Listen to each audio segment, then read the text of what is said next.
we would also be live streaming this on YouTube, so that people who have access to YouTube easily would also be able to see it.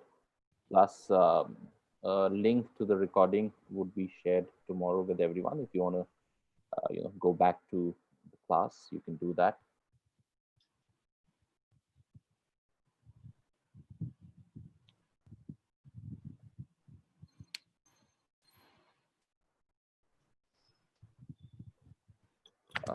Low voice. Is everyone able to hear me properly?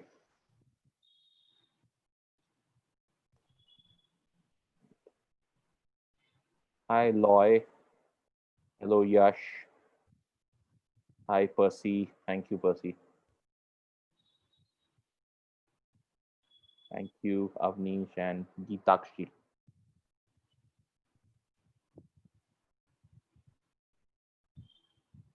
Hi, Hari Shankar from Orissa.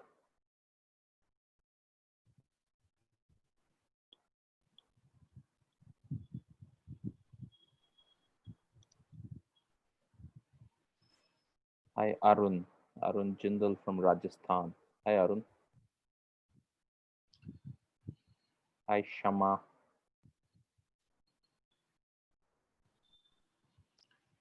All right, I'm sure more people will just trickle in. So actually, without much ado, I'd like to start today's masterclass.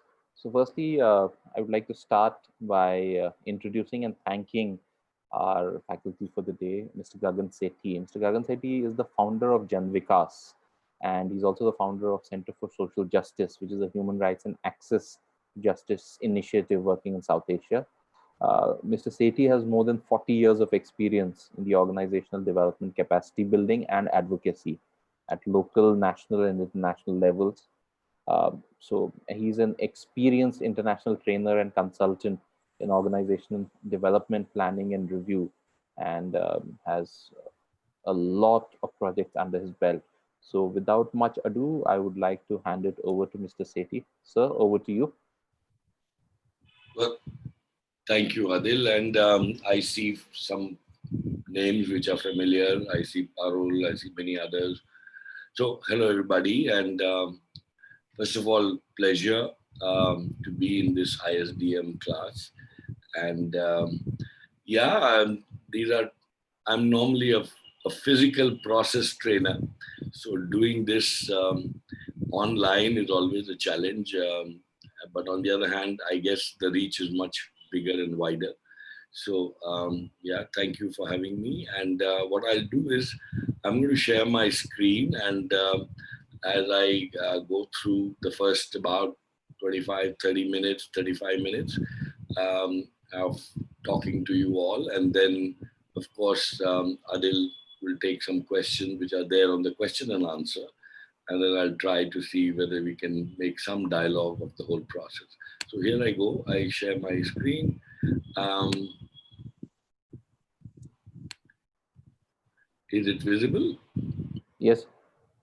Right. Um,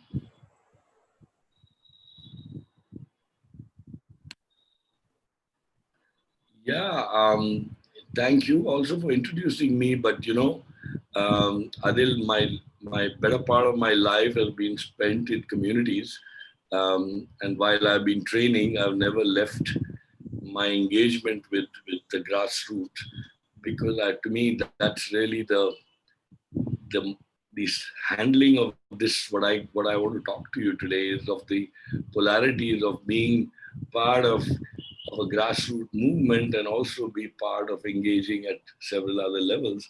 It's tough, but I guess it's very easy to take the polarity on one side and not be on the other. But as I start, I think we need to, I've shown this picture to many of my earlier colleagues and people, but to me, this is the biggest polarity of Indian society. Um, and this represents what is happening to this country of identities, which everybody has several. So he's a sculptor, but he's also an untouchable. And when people want him to be a sculptor, he becomes a sculptor. and for the rest of the time, he's an untouchable. So I think that's, in a sense, to me, this picture is vivid and also tells us what life is all about in India. And this is not polarity, this is a contradiction that we live in. But this is today.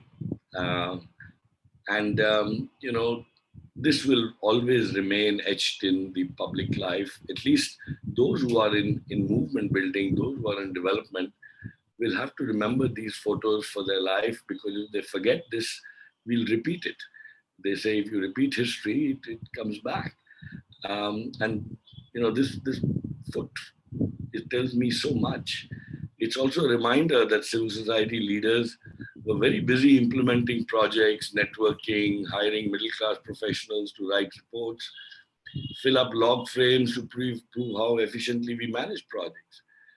We have divided ourselves as urban NGOs. We've given ourselves so many identities: policy specialists, capacity builders, researchers.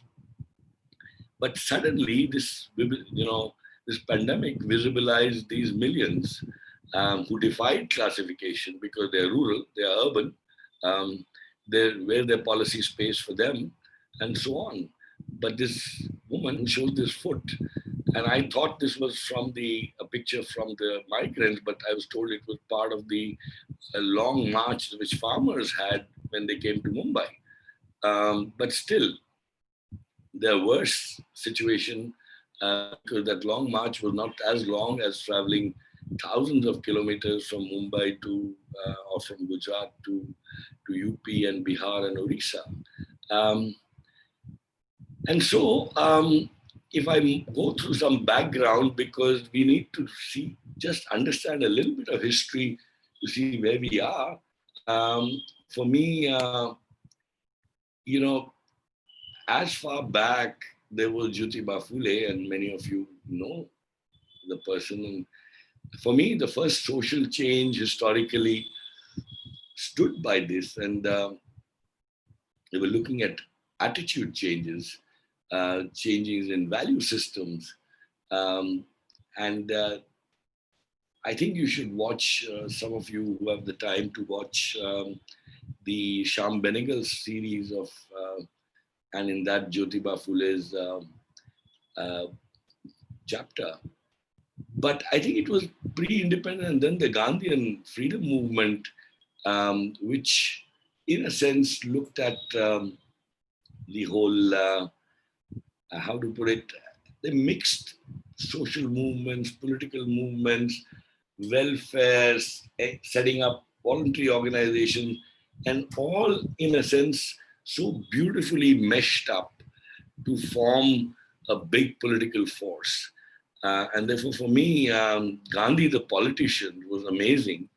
And therefore, the kind of institutions he set up, I mean, he set up Vidyapit to do the thinking work. He set up so many livelihood organizations. So it was, and all that fed into the social movement.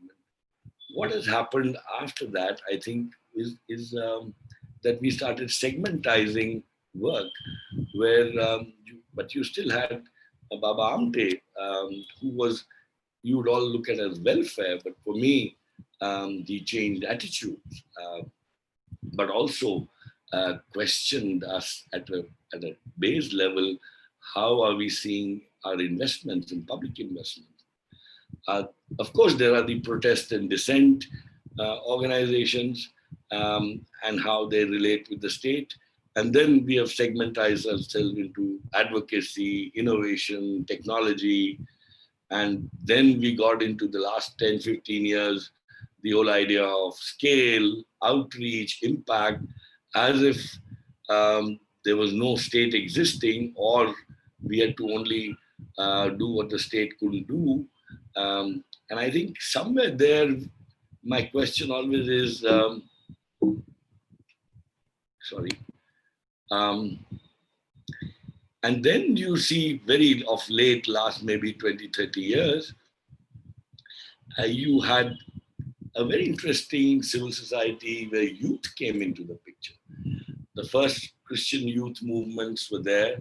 and they were very much linked with disaster. And many leaders today came out of those movements, the JP movement and the emergency, and then the ongoing Bharatiya Gyan Vigyan Jatha, which is an amazing science and rationality movement.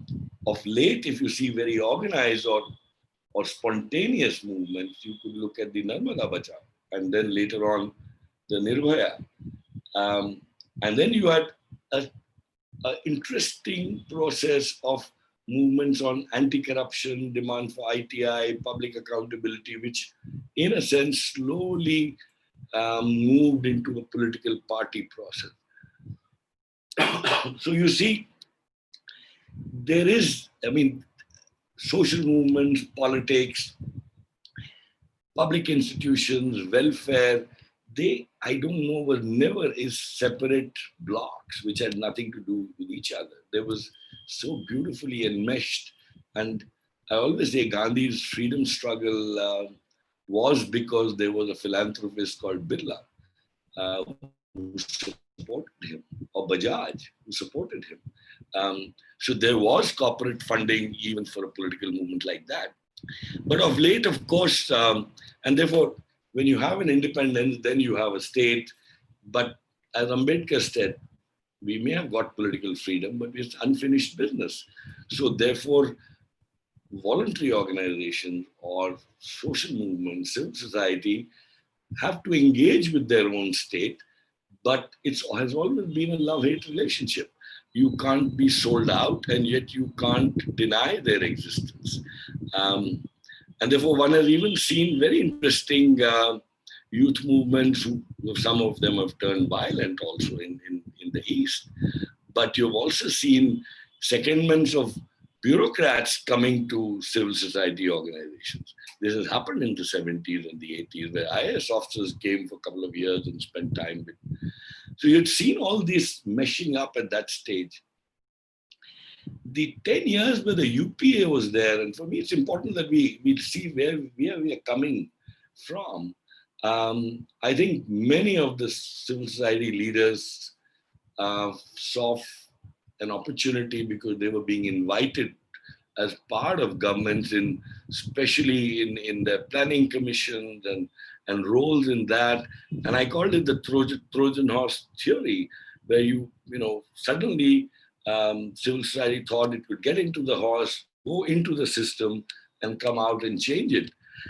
Well, was it?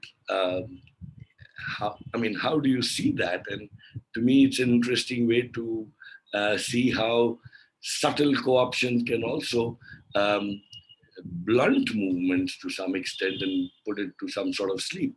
Um, there was another process going on where law-based groups were looking at public interest litigation. And of late, about 4 or 5 years back, the Supreme Court and High Court started getting very worried because they were being flooded with asking this question. They said, is my job to govern, or is it my job to adjudicate? And they started putting extremely stringent guidelines on accessing courts. Um, the last 10 years, I think we talked of a lockdown in the last 3 months, but there was a lockdown on dissent. Um, those compliant were national and others anti-national. And in the middle, there were the busy, scared professionals who just put their heads down as if nothing is happening and continuing to do their livelihood work and this work. Whereas you could see slowly a crackdown on funders, on funding. There were arbitrary arrests, but people were oblivious. Civil society had, made niches for themselves without those intermingling and intermeshing of roles, um, and therefore said, "Oh, we are not movement builders. We are into livelihood. We are into education." But education and social movements are so intrinsic. I know many examples, and I know, for example, Parul, who's listening here, was doing here children's education and building social movements and democracy. So there have been examples where that is also being done. Um, I think we need to therefore come to the question, because Gaurav and ISDM asked me is, can we look at the conceptual part of the whole thing? But the good question, therefore, is those who are in organization, how were they structuring themselves? What was, were they leadership based, or slowly we started looking at managing our organization? And how do you manage movement building? I think that's the idea which I want to talk more of. That is there a relationship between NGOization or running projects and contributing to social movements? I think this then the question will be how busy we got in managing projects, um, and therefore who started controlling the narratives of what's happening? Was it the frontline workers, or was it the midline of the organization, or the top leadership? I'm going to skip this and move next. Therefore, effectively, if you see, there are three big roles. All three very important.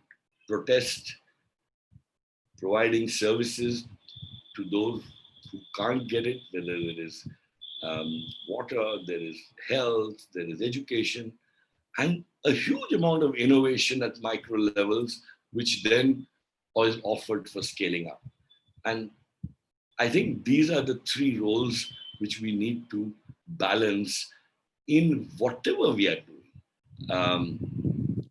But the question to ask is, um, if you look at trying to do this in a management paradigm, you will not have objectives, you won't have log frames. There is so much of interspersing of each other. You have to be agile, flexible all the time. And how do you design your organization when to get out of that? And therefore, what I offer, and maybe toward the end of the presentation, I'll talk of this, what I call the holographic design, and an architecture which allows a bottom-up frame rather than how organizations are structured today with the top-down approach, which is really borrowing itself from industry or from others. And they're also relooking at things. So therefore, the question to ask is, who should be the most empowered? The nearest to the ground. What is the job of the top? Is it to need to listen, or more to talk? And those in the middle, which have come in from business schools, from social work schools, from ISDMs, are they trained to have the humility to listen, or they are training themselves up to manage? I think these are the questions I want to start asking myself, and hopefully you can ask that to yourself. And therefore, as civil society, have we lost the balance?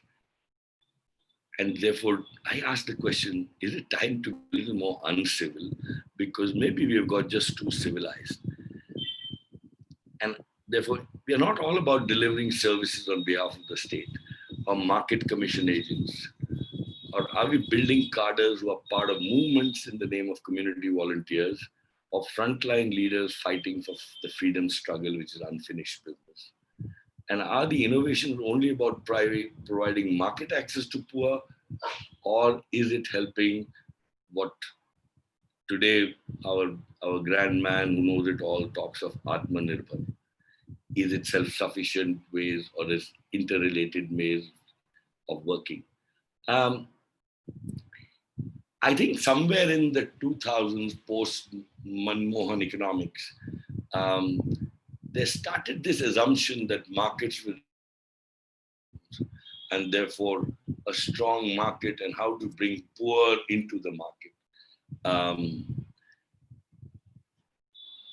I think this, in a sense, got many organizations into big time project implementation. It was the watersheds, it was the AIDS awareness, and therefore I asked these questions. Are we running seasonal shops, selling products manufactured in international development factories? Or is the industry CSR setting the agenda, and what we listen from the ground design, or what we listen from the ground design the role and intervention? Or is it a balance? Both are pushes and pulls that we are facing today. And therefore, both are valid. And therefore, that's the polarity which has to be worked out. Are the bulk of people involved, and this is the question, underpaid volunteers from communities? They're giving a little time, otherwise they're doing agriculture. So let's pay them just a small honorarium. Um, or are we paying what I call middle class, jobless youth who didn't get the choice of education they wanted, and therefore, in the last resort, they are the interim transient space called NGOs where they belong, always looking for an aspiration of how they can get out. Where was the mission? Where was the spirit of being a voluntary organization? How do we manage those contradictions and first bring those contradictions into a reality and then take them in polarity? And I think it was very clear to me that when this lockdown happened, it was those who had empowered communities and community leaders could move out and do even relief work. And the rest were just too scared to take even a risk of a 14-day quarantine. I mean, that's all it took. That maybe if you went out to the field, at worst, young people would get a 14-day quarantine. They wouldn't die. Please listen to Rajiv and Bajaj and Rahul Bajaj Gandhi's interviews. And I think this instilling of fear, and we just swallowed that up. I think we need to ask that question. But it's not about today. It just tells us what kind of an organization have we built. Um, and therefore, the question was, where are we putting the bulk of our investment in building civil society as a human resource? And that says, therefore, do we examine the deep structures of our institutions? We are the mirrors of social power dynamics of larger society. But yet our job is to fight it.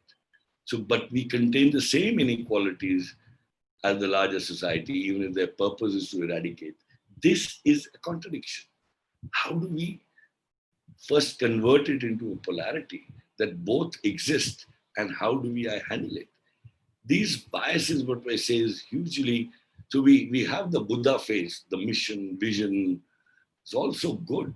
I mean, I've been on the funding side. I've been on organization development side. Amazing mission, vision statements, dreams of changing the world. But look at the deep structure.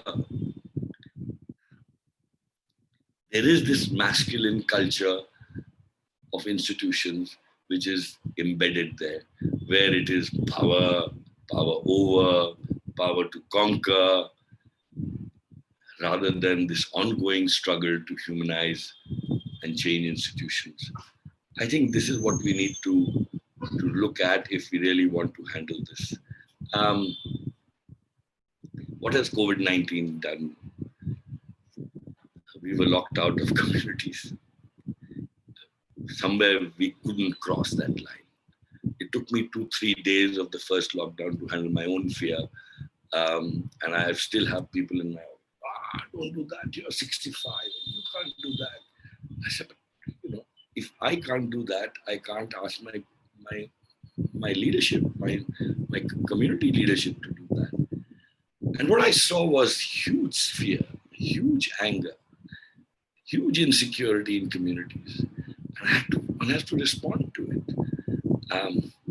Does it respond to it by doling out food only? Something else had to be done. Very clearly, it has alienated the Muslims much more. I tell you what I saw in Ahmedabad, in some of those zones of cities where there were migrant laborers working in factories. One area where we actually held community kitchens, 5,000 of them. 4,900 of them were Muslim youth from Uttar Pradesh or Bihar. I said, what is this? This is a community which is also in the worst today, and they are migrants. And the city doesn't want to acknowledge their presence. Um, I think it has come out very clear that the market hegemony of the few, and you see how we want how many 1,20,000 crores of package, etc., etc. Um, I've talked of this. The agrarian crisis is going to be amazing with additional influx of how many 20 million. Are we clear of the migrancy? The primary education, many of us are in that. This, whereas the other schools are so busy doing using smartphones, remote, there are millions of young people in homes who don't have smartphones. Are we realizing that health will become central? And in public investment in health is one of the worst in the world. We'll need to build movements around building health infrastructure. And then the last of all, technology. I mean, how do you handle a social media and a screaming press, which is all about untruth? So this NGOization, what I call, the one is the trap of scale, the trap of becoming like business, as if they were role models of governance or innovation of ethical values. The last 5, 10 years have shown you corruption levels. Are they role models really? Yeah, there's some amazing things to learn from them. Um, and therefore, is it all development is all about money, honey? Or the trap of becoming cheap alternative to state responsibility? Or the trap of standardization versus innovation? Is my job to run all the education in schools of this country? Or is it to set standards and then push panchayats to ask for the best? And therefore, what is this middle class values of safety, security, respecting hierarchy and patriarchy? And yet there are valid arguments to adopt elements of that. And in this context, therefore, I introduced what my daughter was actually being in a seminar, and she said, this is interesting. And I went into it a little more. And therefore, it's seemingly conflicting, but equally necessary truths that are known as polarities. Polarities represent some of the fundamental tensions that come up in our organizations, in our lives as individuals. And therefore, we construct either or, but how do you change it to both and? And therefore, is it leading or empowering? Is it advocating or being curious? Is it structure or flexibility? Is it confidence or humility? Is it supporting or challenging? Is it stabilizing or disrupting? And so on and so forth. There's responsibility of freedom, centralization, decentralization. These are constructed as either or. I think the challenge for us is both and. How do we design something? So to do that, I think you have to convert a contradiction to a polarity.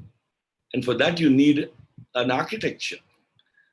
The avoiding an architecture of top down to collectives would be the only way. But if you have a top down, you will not be able to build a polarity handling system.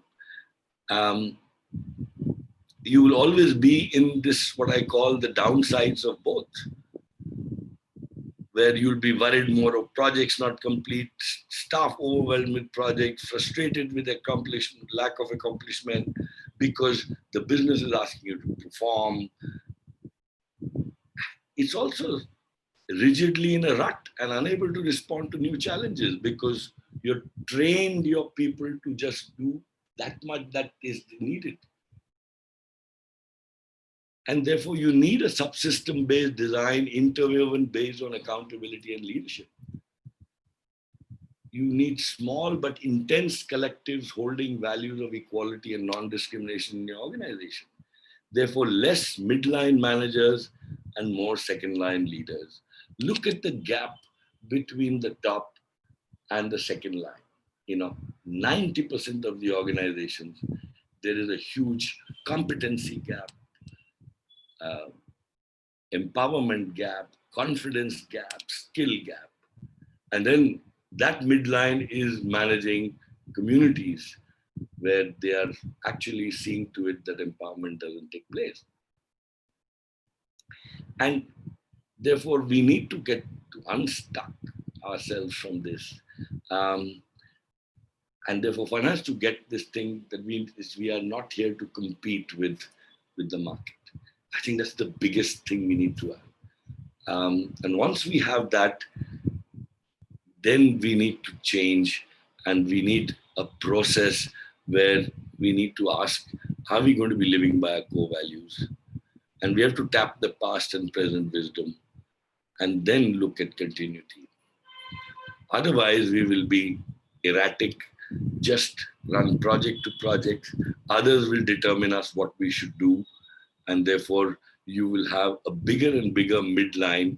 And midline has a metaphor of being in the middle, becoming thicker and thicker, your ground level being weaker and weaker, and the top will then become very busy doing only conceptual and social, just talking of research and advocacy.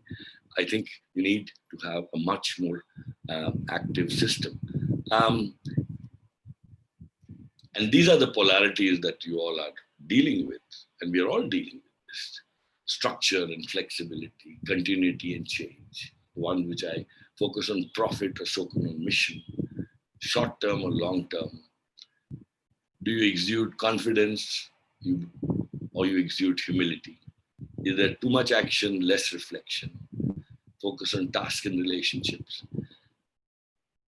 And there are life polarities, work and rest, hold lightly or take seriously, focus on self or focus on others.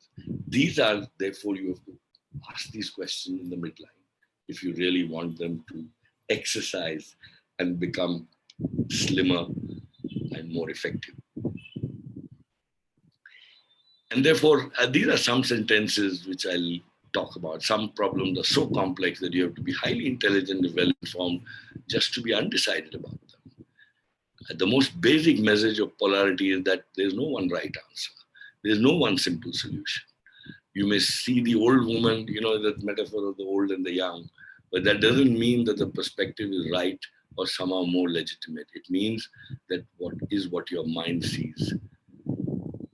The deepest wisdom and your potentially greatest contribution to your organization in embracing both those truths at the same time. And therefore, I'm saying is you cannot, this thing of being clear, this is management. In social movements, unclarity and living with fuzziness, and yet live by everyday values. Ask those questions. And therefore, I talk of practicing holocracy. Business as usual, this is how we have triangularly structured ourselves. We need to reorganize ourselves in a holocracy where we can deal with ambiguity. There is no one answer, and best solutions come from those who experience reality that is being addressed, and not people who are sitting in 3 levels above and not even listening but telling people what they have to do. I think that is the fundamental shift that we need to start making in our organizational design. And therefore, I call what is that role? To me, it's an action research role, an old role, but it's so beautifully put that you believe in that role. Your role is a participatory, democratic process concerned with developing practical knowing in the pursuit of worthwhile human purposes, whether it's education, whatever it is, grounded in a participatory worldview, which we believe is emerging at this historical moment. So, how does the pandemic help us change the very architecture of our organizations? You can't go to the communities, but can we build from now on, strengthen community organizations? Our role would be to listen to them. It seeks to bring together action, reflection, theory, practice in participation, in pursuit of practical solutions. What is a practical solution? That which can be practiced by the communities. To issue of pressing concern, and more generally, the flourishing of individual persons and their communities. And therefore, the key values would be abiding respect for people's knowledge and for their ability to understand and address the issues confronting them. India has, it's been 70 odd years of independence. There has been a huge learning by communities. And I think we still say they are uneducated. They may not have done their schooling, but there's a huge amount of wisdom there. There's a huge amount of experience there. How do you convert that? For that, you have to sit with them, give them the legitimacy that it's their lives and that it's not your job to tell them how to live their lives. Working collaboratively with others leads not only to community and organization changes, but also to personal changes in the action researcher. So therefore, it's an action and there's a research and there's knowledge. And therefore, for me, action research, the objective approach to knowledge generation in favor of an explicitly political, socially engaged, and democratic practice. Therefore, please, our job is political. Development is political. It's not a management paradigm. It can use management tools, but it has to reorganize itself and see how they can be linked to politics. Believes that the powerful notion that human systems could only be understood and changed if one involved the members of the system in the inquiry process. And the solutions are co-constructed. Innovations must contribute to empowerment, not just to save costs. Management paradigm will look at innovations to make things cheaper, more toys. But I think for us, innovations must contribute to empowerment. And the holographic design, and those of you interested must go into it in great detail. How do you build the part in the whole and the whole in the part framework? Which means that the strengthening of the DNA, which means the value system of challenging what you stand for. And how does that become the driving force of organizations? I'll stop here. I have said a lot, but maybe I've shot a little bit of time. Yeah. Thank you, sir. I think that was really thought-provoking and has given us a new way of looking at development as not being management, but much more than that. So some questions have come up, and I'm just going to pose them to you. In the meanwhile, I'd request people to send in their questions on the Q&A tab so that I can answer them. So the first question is, do you feel that as a civil society, there seems to be composed mostly of privileged groups? We keep putting the onus on the oppressed communities to rise up, rather than holding the privileged, responsible for actually breaking that cycle and helping the marginalized communities to rise up. Of course, I don't have to be guilty of my privilege. I think it's not about a guilt. It's about training yourselves to listen while having your identity. I'll be honest, I came, I did my master's in social work with, I had 3 terms, I was a gold medalist. When I joined this organization, my first organization called the Behavioral Science Center, I was full of this, I will go and change the world. And I was told, take your bag, pack your bag. In the first 1 year, you're going to stay in 2 villages and you're going to stay 5 days a week. And you're going to keep your mouth shut and you're going to listen. And it was tough listening. It was very tough listening. And one had to deconstruct all that one had learned. Now, how are we doing that? We want to convert a 1-year program. We send you to field work. And right from day 1, we said, now start managing projects.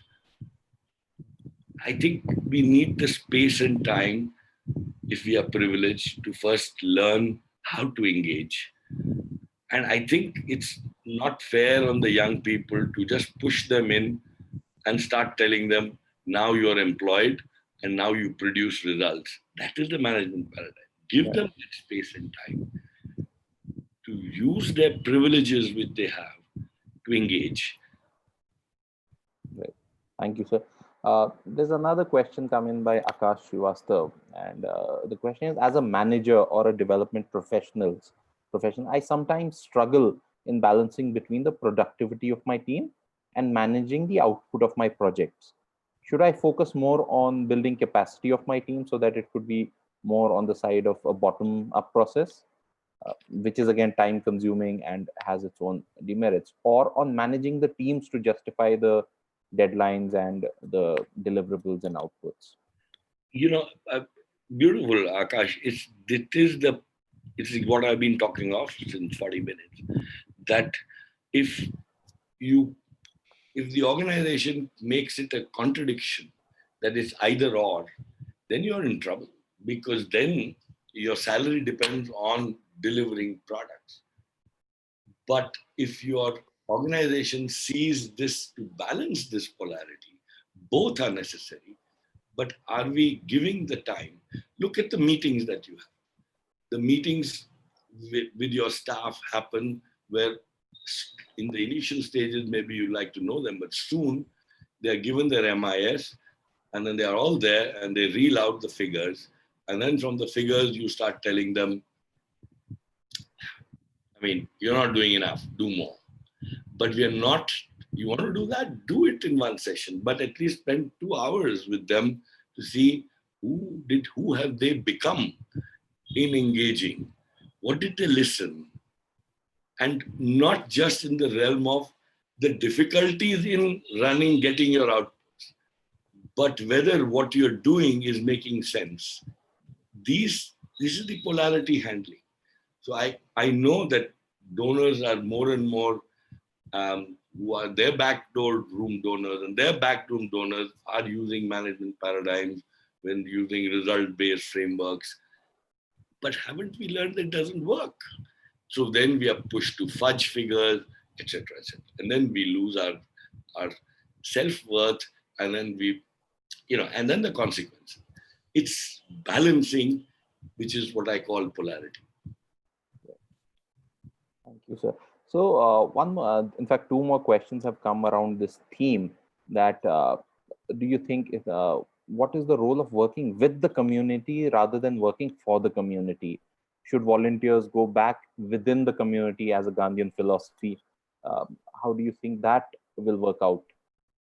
I just think young people like you, and many of you are young, and some of you I know are very senior. How many buddies do you create within the community? From whom you can learn and who can learn from you. I think, to me, the thing is not being their mentors, but being their buddies. And therefore, if you design a buddyship at the community level, and buddyship gives you also the strength while they derive strength from you. I think that's the equation that we need to design in our approach when we go to communities. Again, when you are going to communities, what other questions are you asking? Can you ask a few other questions which handle this polarity? Right. Thank you. So there have been a lot of questions about the concept of holocracy as you've used, right? And one of our participants, Shama, has actually said, as someone who has tried to use holocracy as well as on dismantling hierarchy within my organization and faced resistance, I feel like there has been too much NGOization that has happened. Any insights on how to develop that hybrid model and that balance between not being too much of an idealist and not being too much of a machine, so to say? I think if you break it down into subsystems, um, rather than having one big system, and therefore focus on the subsystem building their understanding in a holocratic way, which means that your job would be to focus on helping them ask good questions. Then give it the space to design their own standards, and rather than pushing your standards on them. Believe me, if you give them some time, their standards may become more than what you can imagine they can do. But if you are so very scared that you'll not achieve your deadlines, or you'll not achieve your your goals, you will spread that fear into that system, and therefore you will not achieve holacracy. You will therefore be an adocracy, um, uh, kind of an organization, or at the most there, or if you're very large, you'll push it to bureaucracy, where safety becomes the critical factor. Right. So one very interesting question that has come up is regarding, post the COVID, suddenly the CSOs, which were earlier, the scanner was on them. They were maybe, talked about as dubious or anti-national. Suddenly, we are accepting funds from those CSOs, right? Be it the PM Care or other types of funds that are being accepted post COVID. That how does this really work, because in a sense, how do we see this shift? How suddenly we have acceptance for these CSOs, or is it just being looked as the welfare role of the CSOs and not the functions that they operate in? Yeah, they're basically saying, even if you look at what Niti Aayog wants you to do is, just report on what you did in terms of your welfare activity. Not in Doesn't want to listen to the when you listen and convert it into policy briefs.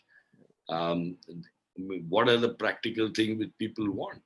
I mean, when did the migrant walking issue became big? When a few organizations started bringing it up and actually running vehicles to service them, and then meeting collectors and saying, I'm ready to pay for them, but you don't know, I understand where I see it. But the Disaster Management Act takes away all powers from me. So it was such a centralization of power in Delhi. And when actually what was needed is a whole decentralized approach. And I think when the district administration started inviting, we were invited by a police commissioner, deputy commissioner of police, saying, I have 5,000 migrants who were fed in the first period by some organizations. Can we do it together now? Together. So those at the ground were the ones who started inviting. And then when the government said it can't handle this, then you started getting Niti Aayog, who otherwise was Right. accountability only, or you had the Home Ministry breathing down your neck, suddenly wanting to talk to you, and say, you're welcome. How long this is going to happen? Yeah. It's a good question. Only time will tell. Right. So there's this other very interesting question that as civil society organizations or social purpose organizations, there is this general aspiration of scaling and sustainability, right? But there is also the trap of scaling for the mere reason of just scaling, just for the hell of it. So, how does one avoid falling into that trap? And is scaling really essential to, ensure that the work undertaken does happen? I, you know, um, s- Scaling means increasing impact. Increasing, does it mean increasing your own size? Or, how does one imagine scaling? Scaling.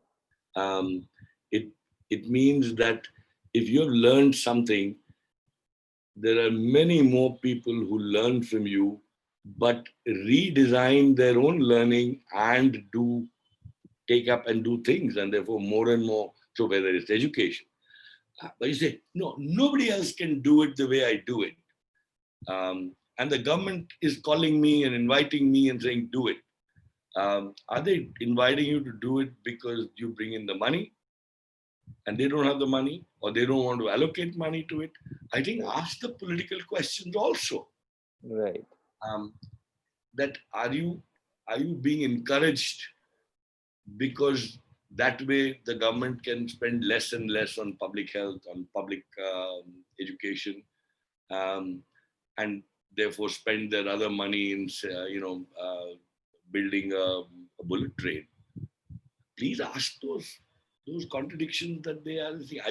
Are you part of the trap that they lay for you? You have an innovation. You have something to offer. Sure. I mean, look at. I always give the example of the community health worker program was a 40 village program of Dr. and Mrs. Arole in Jamkhed.